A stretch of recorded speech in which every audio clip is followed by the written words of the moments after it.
ভাই বোনেরা,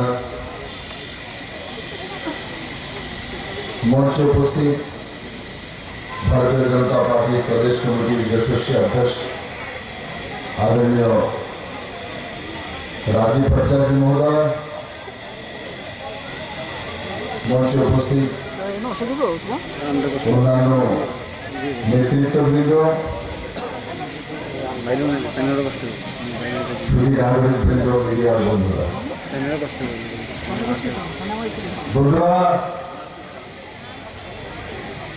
এবার ভারতীয় জনতা পার্টি লোকসভা নির্বাচনে আমাকে প্রার্থী করেছে। আমি বর্তমানে অনেকবার এসেছি,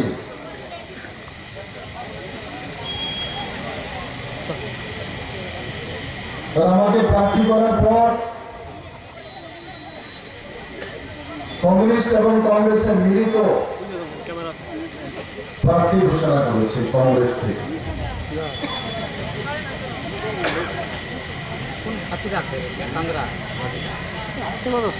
ত্রিপুরাতে 50টা বছর এই কমিউনিস্ট আর কংগ্রেসরা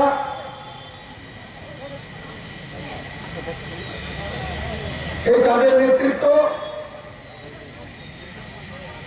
আগরতলায় বসে বসে কংগ্রেসি কার্যকর্তা এবং সিপিএমের কার্যকর্তাদের মধ্যে প্রাণঘাতী হামলা করত, মহিলাদেরকে বলাৎকার করত, বাড়ি জ্বালিয়ে দিত। কমিউনিস্টরা সত্তা আসার পর কমসে কম 3 মাস যারা কংগ্রেস করেছে তাদের বাড়ি ঘরে থাকা যেত না, বাড়ি ঘর লুটতরাজ করত। এই কংগ্রেস আর কমিউনিস্টের রাজনীতির কারণে 80 দাঙ্গা হয়েছে। 80 দাঙ্গা থেকে নিয়ে 2005 পর্যন্ত insurgency,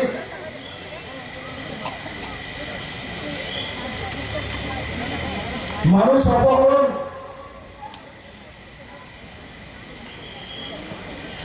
national liberation front NLF তৈরি করা কংগ্রেসের দ্বারা, কমিউনিস্টের দ্বারা এটিটিএফ তৈরি করা, সারা ত্রিপুরার মধ্যে জাতি দাঙ্গা করা। আপনারা অধীর আগ্রহে অনেকক্ষণ ধরে অপেক্ষা করছেন। ওনার কিছু কর্মসূচি ছিল, এই কর্মসূচিতে হঠাৎ করে দেরি হওয়াতে এখানে আস্তে আস্তে কিছুটা সময় লেগেছে। এখানে আমি আমার বক্তব্য দীর্ঘায়িত না করে আমি অতি সংক্ষেপে দুটা কথা বলে আমি বক্তব্য তুলে রাখি।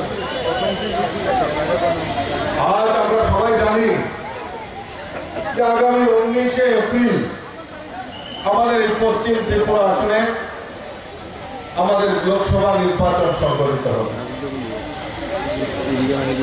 আর 26শে এপ্রিল আমাদের পূর্ব ত্রিপুরা আসনে লোকসভা নির্বাচন সেখানে সংগঠিত হবে। আর এই লোকসভা নির্বাচনে আমরা আমাদের রাষ্ট্রনায়ককে আমরা নির্বাচন করি, আমরা দেশের প্রধানমন্ত্রী নির্বাচন করি। আমরা দেশের প্রধানমন্ত্রী হিসেবে কাকে দেখতে চাই? কাকে দেখতে চাই? কাকে দেখতে চাই? কাকে দেখতে চাই?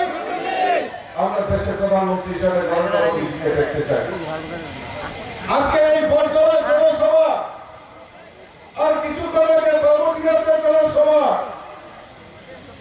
আমাদের দুইটি নমিনেশন ফাইলিং হয়েছে। গত কিছুদিন আগে পশ্চিম ত্রিপুরাতে আমরা নমিনেশন বিজ্ঞতার নেতৃত্বে আমরা রেলির মাধ্যমে নমিনেশন জমা দিয়েছি, আর গতকালকে আমরা আমবাসাতে জমা দিয়েছি। সেখানকার যে উপস্থিতি, সেখানকার যে মিছিল, আজকে বর্তমানে যে মিছিল, আজকে প্রমাণিত হয়ে গেছে ওই 4 জুনের জন্য অপেক্ষা করতে হবে না। আমাদের পশ্চিম অঞ্চলের বিজ্ঞতা তৈরি হয়ে গেছে, আজকের এই জনসভা থেকে তা প্রমাণিত হয়েছে। আরে আমাদের হয়েছে বাংলা তরমুজ একজন রয়েছে। তাদের রাজনৈতিক অবস্থান কি? তাদের রাজনৈতিক অবস্থান কি? কালকে কংগ্রেস, তারপরে তৃণমূল, তারপর বিজেপি, তারপর এখন সিপিএম এর বিরোধী। তারা গ্যারান্টি আছে কিছু? এই যে আপনারা জিতাইবেন, তাদের ভোট চাইতেছে, তাদের জিজ্ঞেস করতে বলে আপনার গ্যারান্টি এই যে কংগ্রেসের নমিনেশন আপনারা টিকিট পেয়েছেন, সিপিএম এর ভোটে আপনারা জিতবেন, ঠিক আছে, কিন্তু আপনারা গ্যারান্টি কেটে দেবেন।